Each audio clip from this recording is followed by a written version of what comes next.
안녕하십니까. 혼란한 정치 시사이슈를 술술 풀어보는 송국근의 혼술 8월 19일 수요일에 인사드립니다. 자, 이재명의 지지율이 떨어지면은 필연적으로 일어날 일이 하나 있죠. 바로 재판 재개입니다.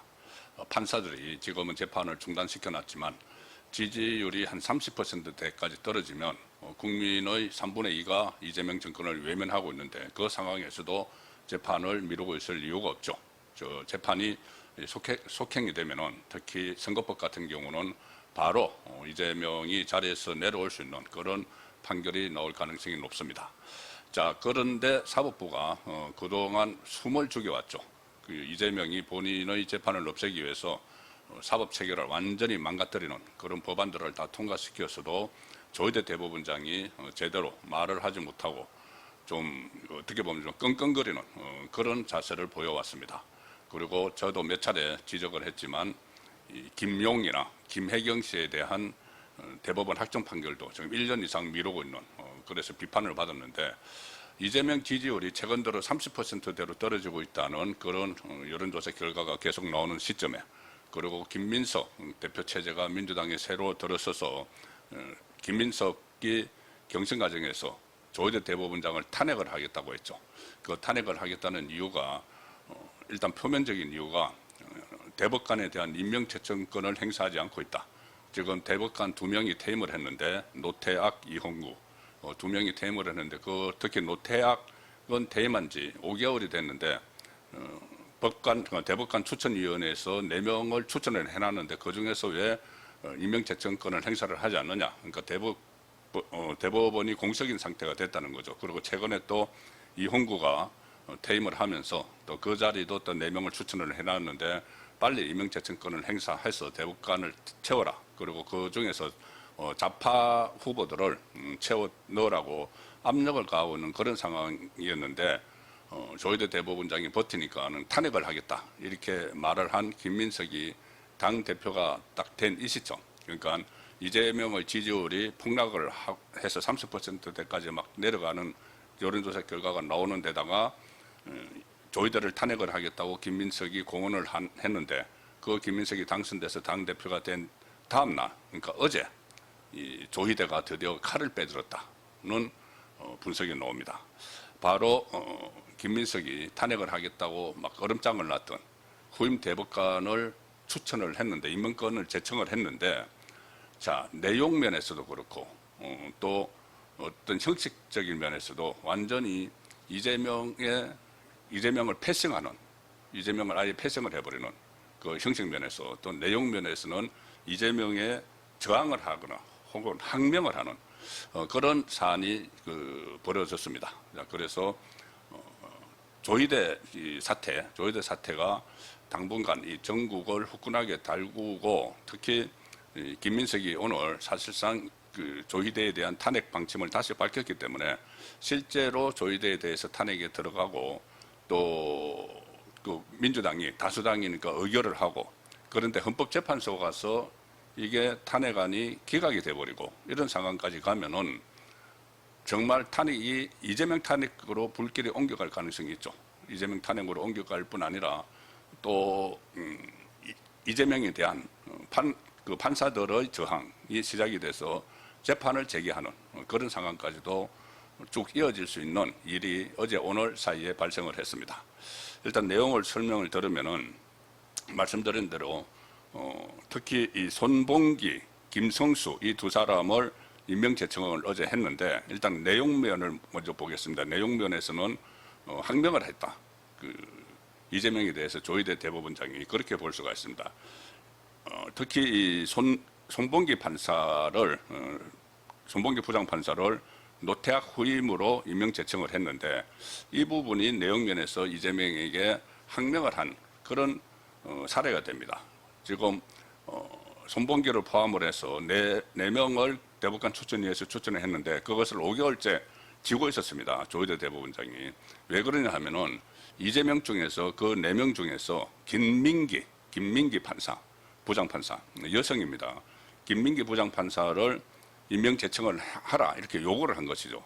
사실상 과거 정권에서도 보면은 대법원장이 그러니까 대법관 추천위원회에서 4명을 추천을 하면은 그 중에서 대법원장이 한 명을 골라서 대통령에게 임명제청권을 행사하는 이게 이제 형식적 절차지만 실제로는 정권에서 내려찍습니다. 내려찍어서 저 사람을 추천을 하라. 그리고 저 사람을 임명제청하라. 이렇게 내려찍는 것이 일종의 간행이죠. 누가 그 대법관을 임명을 하는데 실질적인 임명권이 이 대법원장에게 있다고 보겠습니까? 임명권뿐이 아니고, 그러니까 형식적인 임명권뿐이 아니고 실질적인 임명권도 정권에게 있는 것이죠. 지금 이재명에게 있는 것이죠. 자, 그래서 이재명이 이 노태악의 후임으로 김민기 여성 판사를 임명제청하라고 요구를 하고 있었던 겁니다.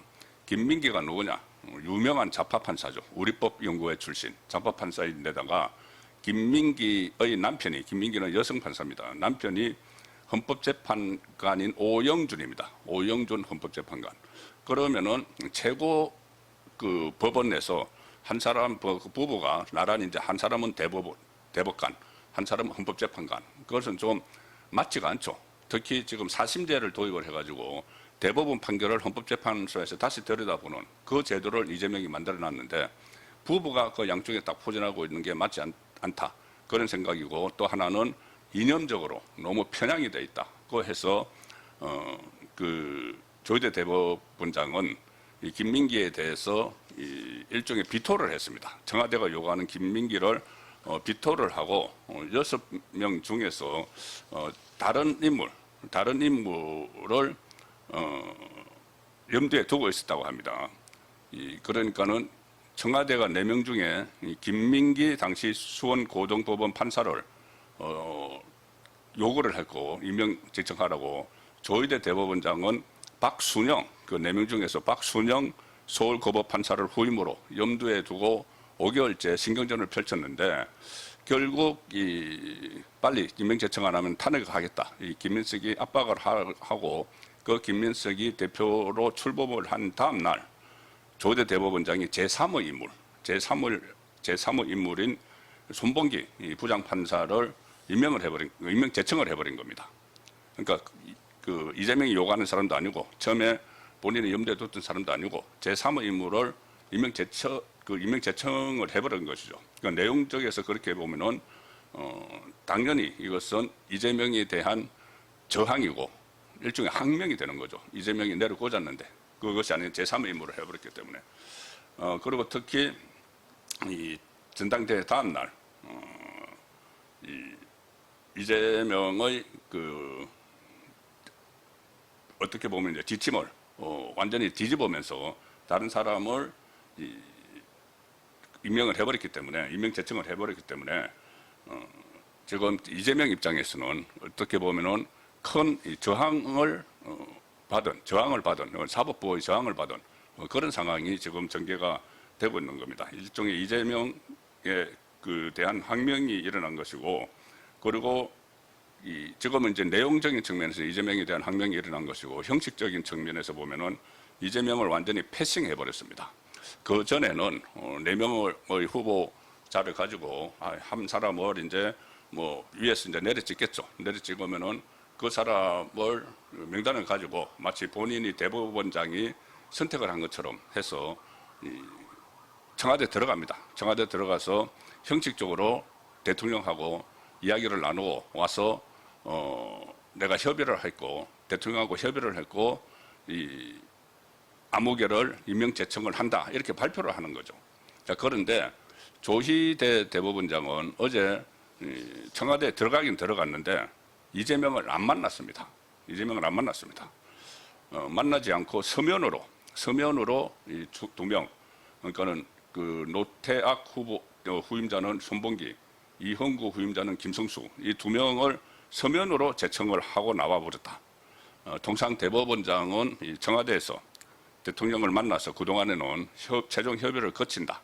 뭐 형식적이지만은 거친 뒤에 이 대법관 제청 대상자를 이제 나와서 발표를 하는 그러면 이제 인사청문회를 하고 표결을 하고 대통령 임명을 하는 그런 과정을 거쳤는데 그 중간에서 가장 중요한 보여주기를 위한 대통령과의 협의 과정을 생략을 해버린 겁니다. 이재명을 패싱을 한 거죠.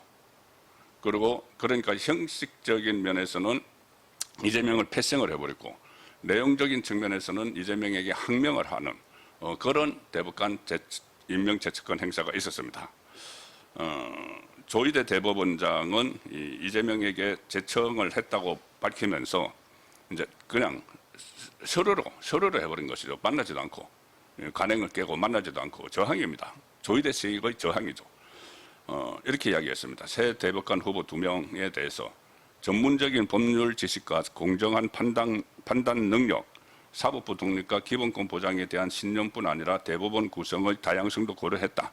이제 원론적인 입장이죠. 원론적인 입장을 밝히면서 그동안 경과 같은 것은 전혀 설명을 하지 않았습니다. 설명을 하지 않아서 기자들도 상당히 궁금하죠. 왜 이렇게 조희대가 그동안 관례처럼 돼 있었던 대통령과의 협의 과정을 보여주는 이런 것도 이런 일종의 퍼포먼스죠.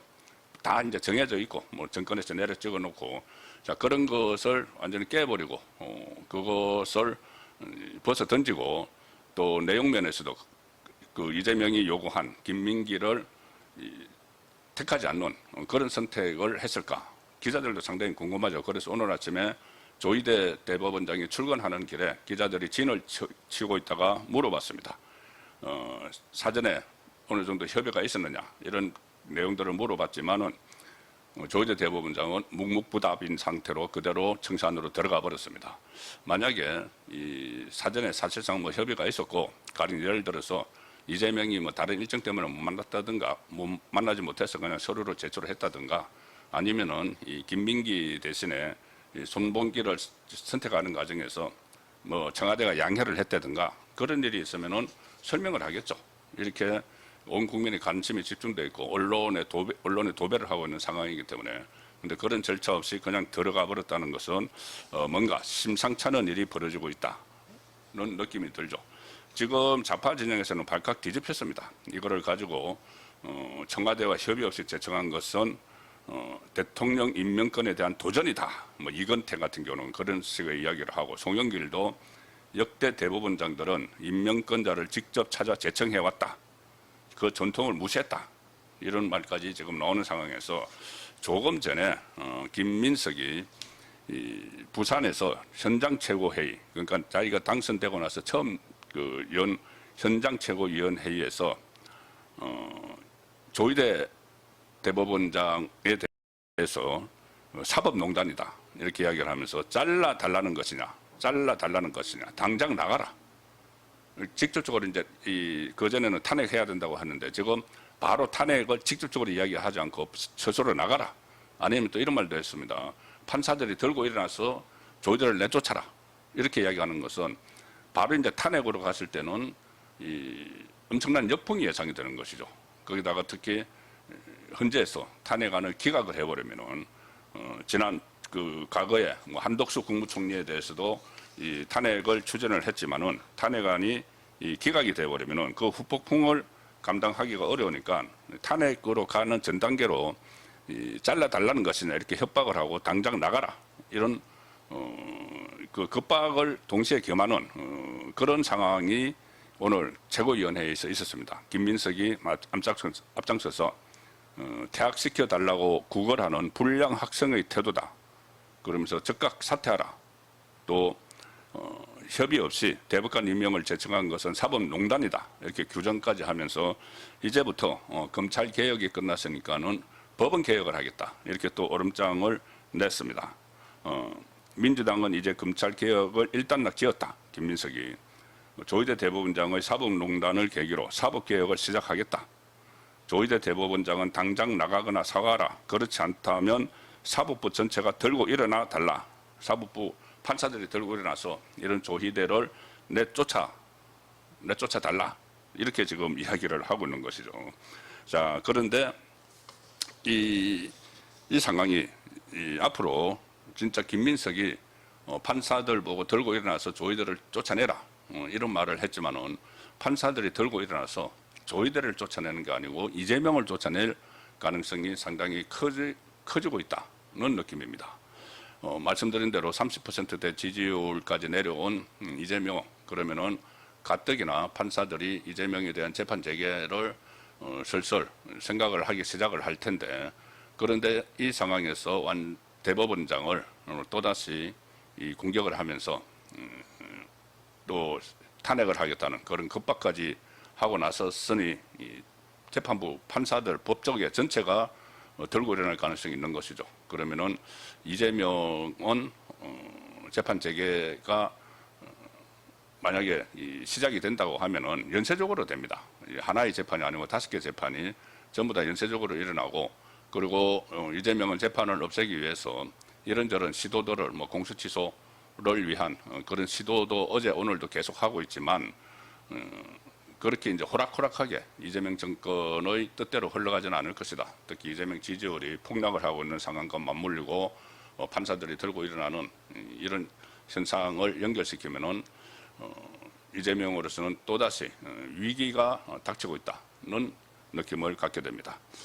그래서 이재명도 거기에 대해서 뭔가 수단을 강구를 하고 탄핵을 하든지 김민석이 지금 말한 것처럼 압박을 하겠지만 법원도 만만찮게 대응을 할 것이 지금 예상되기 때문에 사법파동, 조의대 파동이 아마 당분간 전국을 뒤덮을 가능성도 배제할 수 없는 상황이 됐습니다. 오늘 저녁 8시 라이브 송건의 정치쇼 시간에 다시 이 문제를 포함해서 오늘 전국 상황 말씀드리도록 하겠습니다. 감사합니다.